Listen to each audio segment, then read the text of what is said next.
Hello po mga ka-viral and welcome back again to this YouTube channel. Latest update na naman tayo ngayon. Sunod-sunod ang mga naging kaganapan ngayon ng gobyerno sa patuloy na pagpapanagot sa mga senador at kongresista na sangkot sa mga anomalya sa mga flood control projects. Samantala, si VP Sara Duterte naman ay natataranta na sa impeachment na kinakaharap niya sa mga reklamo sa kanyang paggamit ng kanyang confidential funds at ang naging banta nito sa Pangulo, unang ginang at dating House Speaker habang nasa kanyang social media live. Malaki ang posibilidad na mapapabilis ang pagpasa ng impeachment lalo na at ayon sa Senado kung saan si Soto ang Senate President ngayon ay hindi nila patatagalin at agad nilang aaksyonan ito sakaling maipasa na sa kanila ang nasabing articles of impeachment batay sa nakasaad sa ating Constitution na nagsasabing an impeachment case shall proceed forthwith without delay. Kabaliktaran sa ginawa ng Senado noong 19th Congress kung saan hindi kaagad inaksyonan ng dating Senate President na si Chis Escudero at inantay pa na idineklara ng Supreme Court na unconstitutional ang ipinasang impeachment dahil sa violation umano ng 1-year ban. Sa kabila nito ngayong araw sa press conference naman ay inanonsyo ni VP Sara Duterte ang kanyang plano sa pagtakbo sa pagkapangulo sa darating na 2028 presidential elections na ikinagulat ng marami nating kababayan dahil umano sa napakaagang pagdeklara ni Sara Duterte ng kanyang pagtakbo sa pagkapangulo. Ayon sa mga eksperto, ay bahagi umano ito ng estratehiya ni VP Sara at ang kampo nito upang umano'y sindakin ang ating mga mambabatas sa darating na pagboto para sa impeachment cases nito sa plenaryo. Kailangan kasi na makakakuha ng 1/3 na mga boto mula sa Kamara ang nasabing impeachment upang formal na itong maipasa sa impeachment court o ng Senado. Samantala, Senator Jinggoy Estrada, Villanueva Escudero at dating DPWH Secretary Manuel Bunuan ay tiklo na ngayon ng DOJ at Ombudsman. Naglabas ng Whole Departure Order or HDO ang korte para sa kanila upang hindi na makakatakas sa ibang bansa dahil sa mga kaso na kanilang kinakaharap kaugnay sa mga flood control scam. Takot na din sa ngayon sina Senator Bato de la Rosa na ilang buwan nang nagtatago dahil sa pangamba ng pagdakip sa kanya ng Interpol. Si Senator Bongo at iba pang 5 co-perpetrators na idineklara ng ICC or International Criminal Court noong nakarang araw na umano'y sangkot at ipapaaresto ng ICC dahil sa kasong crime against humanity. Mainit ngayon ang usapin hinggil sa maaaring pag-aresto sa 2 senador at 6 na iba pa sa darating na mga araw. Ayon sa palasyo ay handa silang sumunod sa Interpol at iso-surrender ang nasabing co-perpetrators na meron ng arrest warrant. Taliwas sa paninindigan ng ilang senador na dapat dito muna sa korte ng bansa, uusigin sila bago ipadala sa International Court. Sa kaugnay na balita, Senator Marcoleta ay durog at iklop kay retired Associate Justice Carpio hinggil sa banta ni Marcoleta na pakakasuhan umano niya ng treason si Carpio na ayon kay retired Associate Justice Carpio ay kahit first year law student ay alam na hindi maaaring gagamitin ang treason during peacetime. O ito ang aking bibigyang komentaryo. Sabi ng kampo ni Ruben Padilla, sabi nung Chief of Staff niya, si Attorney Philip Jurado, misunderstood daw lagi si Ruben. Misunderstood lang daw ng bayan. Ha? Sabi naman tungkol kay Marcoleta, yung mga sinasabi daw kasi ni Marcoleta na kino-quote siya, taken out of context daw. Taken out of context. O kaya, mga kabunyog, mga kababayan, nami-misunderstood lang daw si Ruben at natitake out of context lang daw si Marcoleta. Wow. Yung mga Duterteng senador na humihingi ng pangunawa ng taong bayan. Mga kabunyog, mga kababayan, humihingi sila ng pangunawa ng taong bayan. Bakit? Kasi nami-misunderstood lang daw si Ruben Padilla. At si Marcoleta naman ay nati-take out of context. Alin yung sinasabing nami-misunderstood daw si Ruben? Nami-misunderstood daw, sabi ni Attorney Philip Jurado, yung kanyang Chief of Staff. Halimbawa daw, yung mga pronouncement ni Ruben tungkol dun sa ang kabataan ay weak, mahina. Nung panahon niya daw, sabi ni Ruben, wala namang depression na yan. malalakas daw ang ano ng kabataan. Ngayon daw hindi na. Iba na daw ang kabataan ngayon. Ay siyempre, grabe yung backlash noon. Negative backlash. Grabe. Sabihin mo ba naman ng mga kabataan na ano na ano yan? Na weak? Oh? Kaya nag-react ang mga kabataan. O eh naramdaman niya ngayon yung backlash noon. O ngayon nagsusorry. O ang ano ngayon, ang paliwanag ng Chief of Staff ni Robin, misunderstood. Misunderstood lang daw si Robin. Oh, ito namang si Marcoleta, yung tungkol sa West Philippine Sea, yung sinabi niya na di umano, sabi niya, i-give up. Ha? Yung yung mga island na yan, yung mga isla na yan, na Kalayaan Island Group, KIG, nasa labas na yan ng ating Exclusive Economic Zone o EEZ. Ano yan, para ano na, malinaw na yung guhit natin ng ating baseline, ano na lang yan, i-give up na lang yung ano na yan. Oh, ay talagang umani ng batikos yung statement na yan ni Marcoleta, kaliwat kanan ngayon yung batikos sa kanya, ha? ang palusot na ngayon ng kampo ni Marcoleta, taken out of context. Taken out of context. Parang pareho din kay Robin, misunderstood. Misunderstood. Hindi naman daw ganun ang pagkakasabi. Taken out of context. Kaya lang ang sabi ng kanyang kapatid, na si Katunying Taberna. Sabi ni Katunying, hindi, wala akong nakikitang taken out of context doon. Pinanood ko yung buong video. Ang linaw-linaw. Ganun talaga yung pagkakakuha ko sa sinabi niya. Wala, hindi taken out of context yun. Kaya galit ngayon si Marcoleta, taken out of context daw. Pati kay Senador Ping Lacson, galit siya. Kakasuhan daw sa Ethics Committee. Si Lacson. Kakasuhan daw ni Marcoleta eh. Bakit? In-splice daw kasi yung video. Yung video nung proceedings ng Commission on Appointments, in-splice.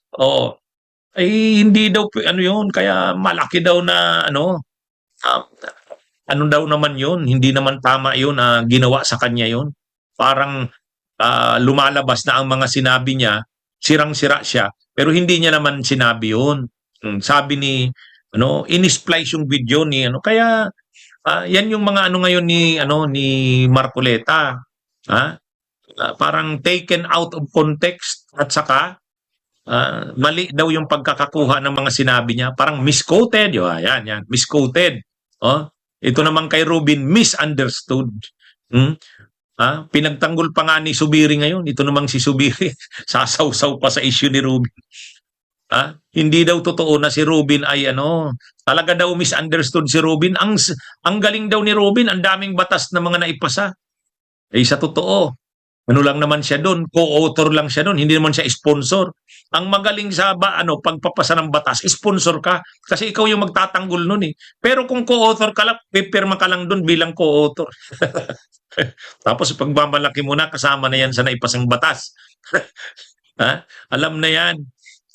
Si Senadora Risa, kunti ang naipasang batas, pero mga sponsor naman siya ng mga batas na yon. Ayan, dali lang naman. Kung gusto mong marami kang maipasang batas, ilagay mo ako dyan, co-author ako niyan, co-author. Pero hindi naman ikaw yung magdidipinsa nun, kasi co-author ka lang naman. Ang matrabaho dyan, na talagang nag-ano dyan, yung sponsor. Anyway, paano naman si Robin hindi, ay panay sablay? Hari nga ng sablay. Tapos sasabihin nyo ngayon, misunderstood. Ang daming sablay. Ay unang-una kasi, ano ba ang expertise ni Robin tungkol sa mga depression na yan ng kabataan? Totoo naman problema yan, yung depression ng kabataan. Ano expertise niya dyan? Anong expertise niya para mag-ano niyan? Talagang ganun. Pag hindi mo naman kabisado yung topic, talagang ganun ang sasabihin mo. Anong sasabihin mo? Nung panahon namin, wala pa yung depression. Kaya ngayon, negative yung mga reaksyon sa kanya. Si Marcoleta naman, Bakit mo sasabing taken out of context? Ang yabang-yabang mo kasi pag nagsasalita ka, akala mo lagi kang tama eh. Akala mo expert ka sa ano. Hindi naman lahat ng pagkakataon tama ka. Hindi naman lahat ng pagkakataon magaling ka. Eh, pag nabibira siya ngayon, ah, pag walang bumibira sa kanya, akala mo ang galing-galing niya. Actually, yung sinasabi niya na yan ni Marcoleta na walang ano, yung walang coordinates ang West Philippine Sea, saka ano yan, invention lang naman natin yan. Matagal niya nang sinasabi yan, kaya lang noon, hindi pa siya kinakaunter niyan. Ay ngayon, kinakaunter na siya nila Professor J. Batong Bakal. Mismong ni-retired Senior Associate Justice Carpio, binibira na siya. Dinalalagay siya ngayon sa alanganin. Tapos dahil nalalagay siya sa alanganin, nai-expose yung kabangkarutihan niya, hindi niya kayang idepensa, sasabihin niya ngayon taken out of context. Ayusin niyo kasi. Kayo, Robin Padilla at saka Marcoleta, ayusin niyo. Hindi pwede yung pag nasusukol kayo, nalalagay kayo sa alanganin, sasabihin niyo misunderstood, taken out of context.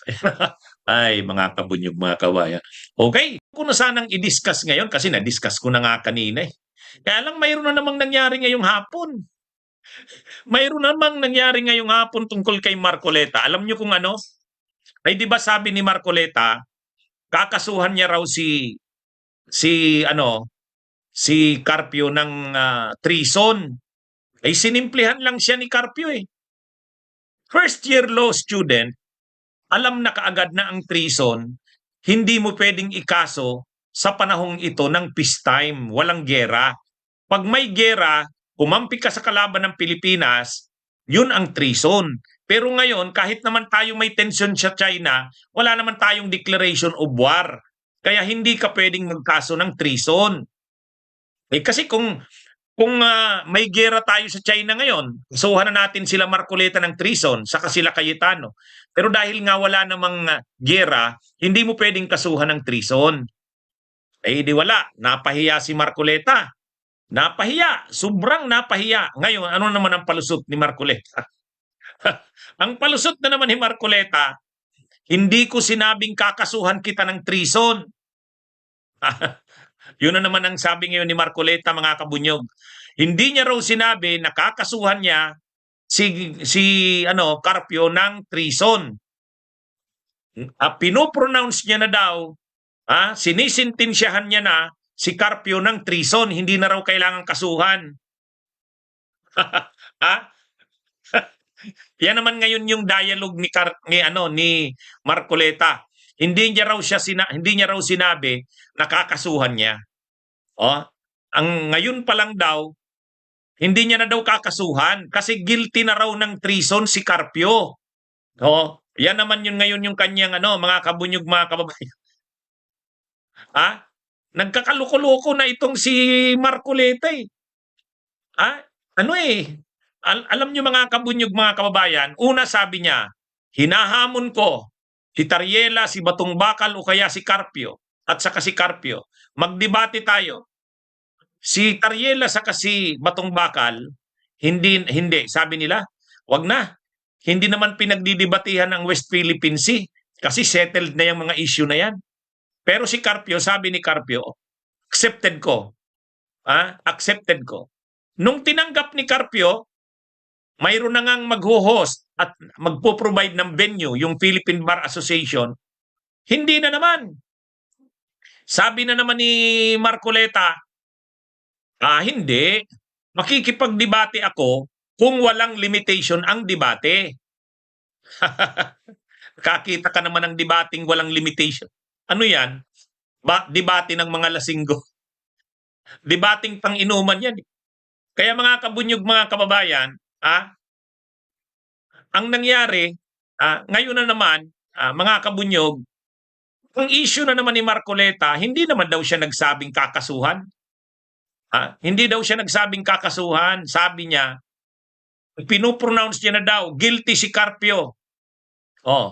Si Carpio daw ay guilty ng treason. Kaya hindi na siya magkakaso. Ngayon pa lang daw, pinopronounce niya na guilty ito sa treason. Sabi nga ni Carpio, di matindi na pala siya. Siya na yung complainant, siya pa yung prosecutor, siya pa yung judge. Ha? Mga kabunyog, mga kababayan. Kasi sabi ni Marcoleta, hindi naman daw niya kakasuhan si Carpio kasi ngayon pa lang daw ipopronounce niya na guilty si Carpio ng treason. O sabi ni Carpio, ay di mas malala pala. Siya na yung nagrereklamo o complainant, siya pa yung prosecutor, nagsasakdal, siya pa yung judge. Ay, alam niyo mga kabunyog, mga kababayan, noong February 4, 2025, hindi ko makakalimutan ang araw na yan. Nagharap kami ni Marcoleta doon sa Kongreso. Nakikipagdiskusyon siya sa akin doon sa vlog ko tungkol sa kanya. Nagtatanong siya sa akin, kada salita ko, binabara ako. Hindi, sabi ko. Wala. Hindi ito magandang kadibate. Wala namang saysay makipagdebate dito. Parang debating lasinggo ang labas namin dito. Kaya hindi ko na pinatulan. Pero nung sinabi niya, mag-apologize daw ako sa kanya, sabi ko, I'm sorry, Mr. Chair. I will not apologize. Tapos sinasite ako in contempt. Hindi naman pala siya member ng komite. Hindi siya pwede mag-cite sa akin in contempt. Kaya, kumbaga, nakikita niyo yung parang yung pattern ni Marcoleta. Isa-cite ako in contempt, hindi naman pala siya member ng komite. O hindi niya ako na-cite in contempt. Tapos manghahamon na naman siya ngayon ng debate.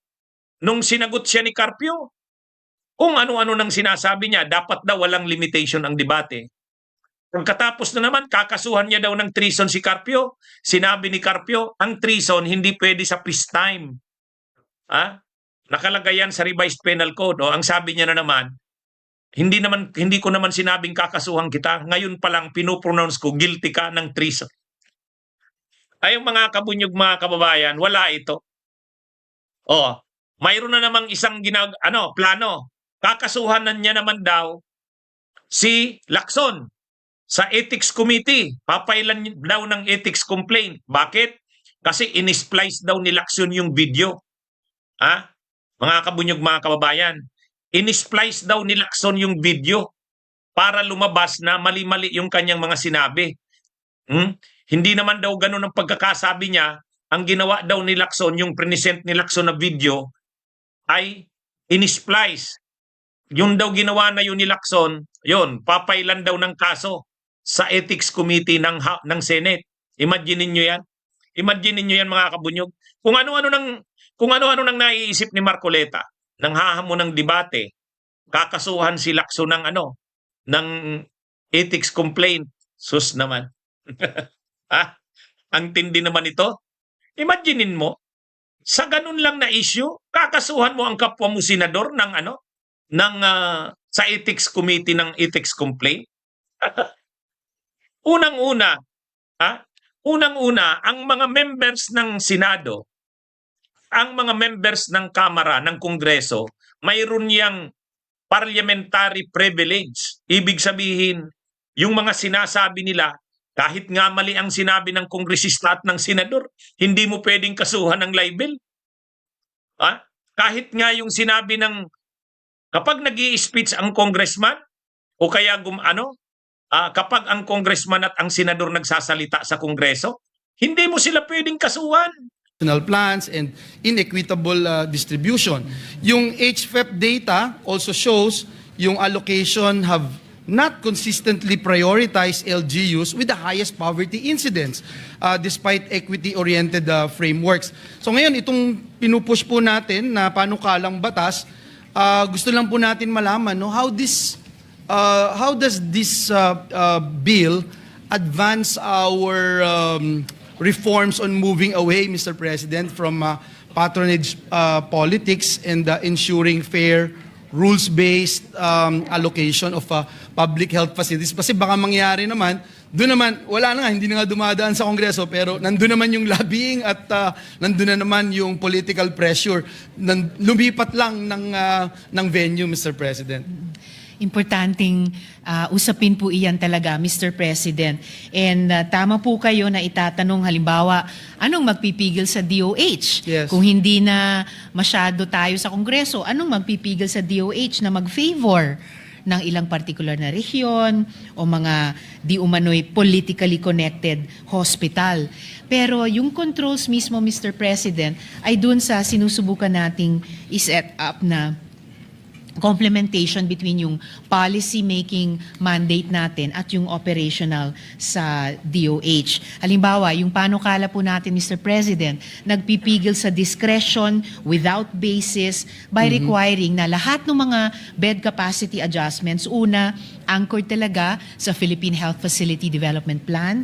Pangalawa, suportado nung sinasabi ng good gentleman na objective data. At yun na nga po, reported sa Congress regularly. So, anumang politically motivated decision, kahit ng DOH, kahit in favor ng kung aling rehiyon or aling ospital, makikita po siya, visible siya, documentable siya, at challengeable dahil dadaan regularly sa oversight and budget hearings.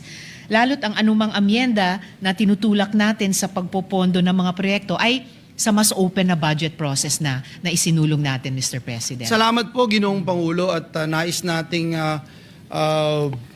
i-emphasize even more the importance of having this in the having these parameters in this bill that we are deliberating upon. Yung polisiya, yung parte ng development plan na nagagawin ho natin at para po sa atin at ito yung nais nating itayo at i-push dito sa bulwagang ito na dapat data-driven, yung ma-institutionalize yung pagkakaroon ng data-driven approval process for hospital bed capacity. Nang sa ganoon hindi tayo pumunta doon sa tinatawag na mga palakasan system, Mr. President.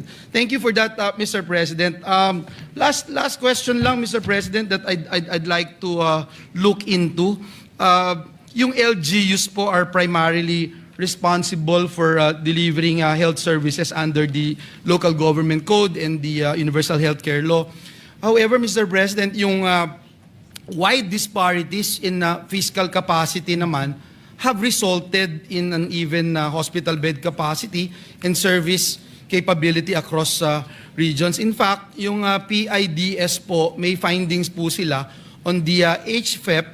Pinapakita po doon that poorer LGUs often lack the resources and planning capacity to independently upgrade hospitals na nalilimit po yung kanilang abilidad to effectively exercise devolved function. So, Mr. President, ang uling katanungan ko, good sponsor, in the light po of the Executive Order number 138 on full devolution, paano po o how does this measure, this bill, support the transfer of public health responsibilities to local government units while ensuring also, Mr. President, that local autonomy is strengthened rather than diluted, Mr. President, distinguished colleague. Salamat, Mr. President. Totoo po na isa sa mga unintended consequences ng local government code ay yung sinasabi ng mga health reform advocates natin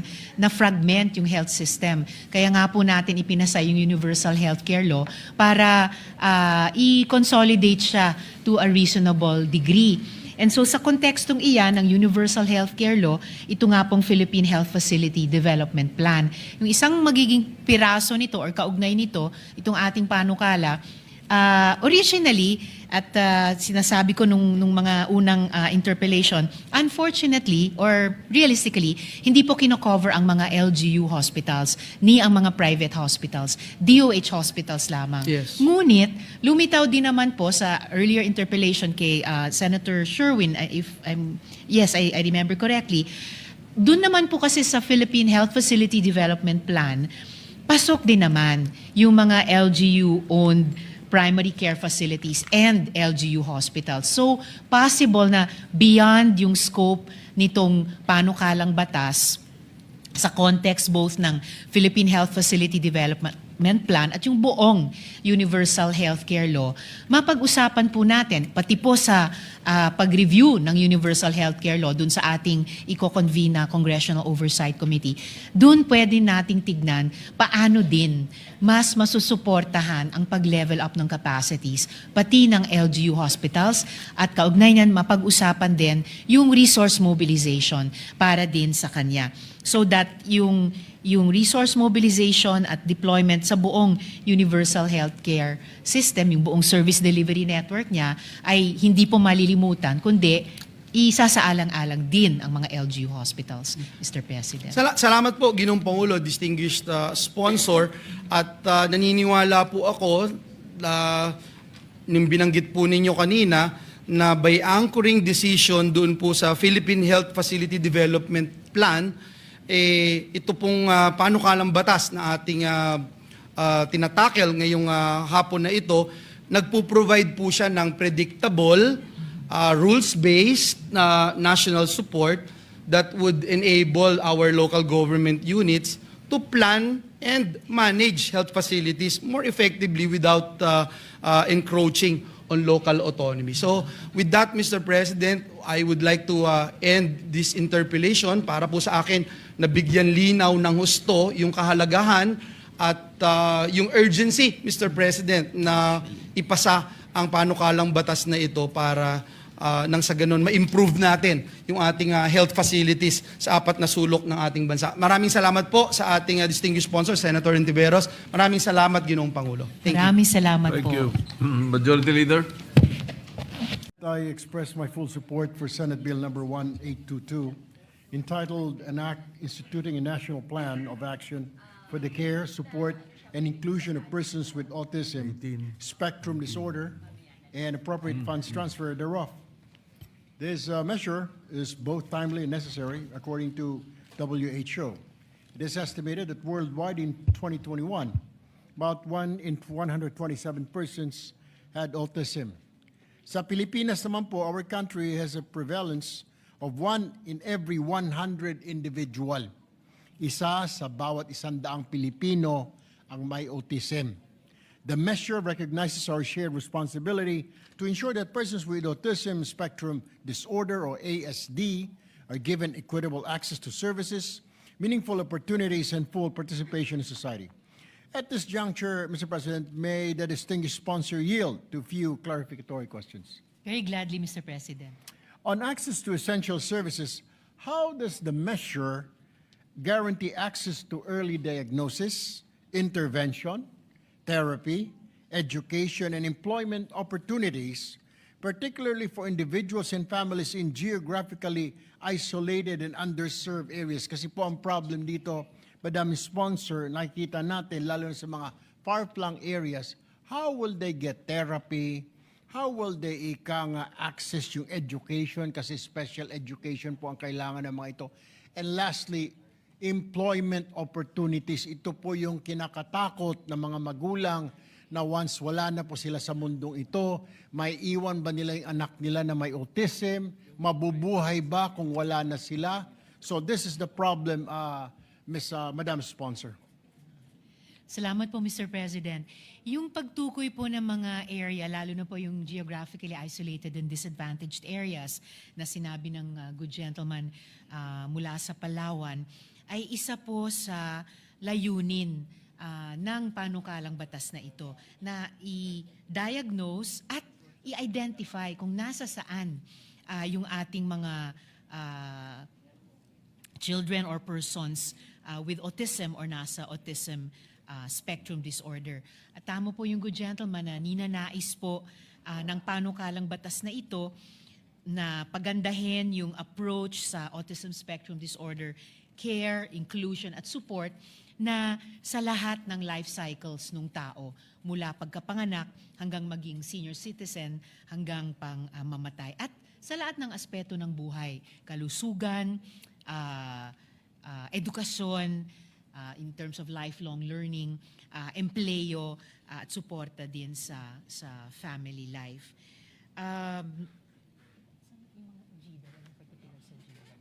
Okay. Sa ngayon po, Mr. President, sa mga datos ng Department of Health, wala pang tukoy sa mga GIDA areas talaga. Pero bunga nitong nais nating buuing batas ay mas magiging proactive sa ganon, na siguruhin na walang lugar na dahil geographically isolated or disadvantaged ay magiging invisible o under the radar sa planong ito, Mr. President. At ang mga institutional mechanisms and arrangements para dito ay laan din para lahat ng bahagi ng ating bansa ay mako-cover niya. Dagdag po dito, Mr. President, the bill seeks to institute po dahil hanggang sa ngayon po wala pang polisiya para suportahan ang ASD service delivery, actually whether GIDA or not. So mapapansin po natin, Mr. President, kahit yung mga pinaka maunlad na mga rehiyon ay marami pong na-identify na nasa ASD spectrum, pero kulang ang service delivery sa kanila. At marami din na baka underreported, no, ang incidence ng mga kababayan nating may autism spectrum disorder at dapat ay paabutan ng mga serbisyo, Mr. President. Okay, isa pa hong katanungan. Kailangan po talaga natin ito ng isang pondo para sa implementasyon ng programa pong ito. Meron po ba tayong current program single dito? At ano po ang estimate po na kakailanganin natin to sustain this kind of program, Mr. President, Madam Sponsor? Sa ngayon po, Mr. President, the funding requirement would be based on the final National Autism Care Plan to be adopted. Inaasahan po natin na ang plano ay i-cost properly at yung requirements niya ay i-integrate sa national expenditure programs din po natin. So dadaan po talaga sa Kongreso natin